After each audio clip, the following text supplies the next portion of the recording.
একজন নাফরমানি বান্দা, একজন আল্লাহর নাফরমানি বান্দা আপনার কি করলো? 200 বছর নাফরমানি করেছে, কিন্তু আমার আল্লাহ ওই নবীর নামের উপরে চমক হওয়ার কারণে, নবীর নামের উপরে দরুদ পড়ার কারণে, নবীর নামের উপরে আপনার চমক হওয়ার কারণে আমার আল্লাহ জান্নাতবাসী করে দিয়েছে।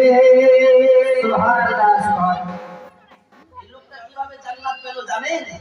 ওই কিতাবের মধ্যে 39 পৃষ্ঠার মধ্যে আল্লামা জালালউদ্দিন সুয়ুতী লিপিবদ্ধ করেছে। বেরাদানি মিল্লাত ইসলাম মুআজ্জাসা মাইনি কিরাম, বনি ইসরাইল বংশের একজন মানুষ ছিলেন, যেটাকে পুত্র বলা হয়। বনি ইসরাইল বংশের একজন মানুষ ছিলেন যিনি আল্লাহর 200 বছর নাফরমানি করেছেন। হে বেরাদার, আমরা আল্লাহর কত নাফরমানি করেছি? 60 বছরের জিন্দেগিকে পেয়েছি আমরা, 70 বছরের জিন্দেগিকে পেয়েছি আমরা, কোনোদিন মসজিদে গেলাম না।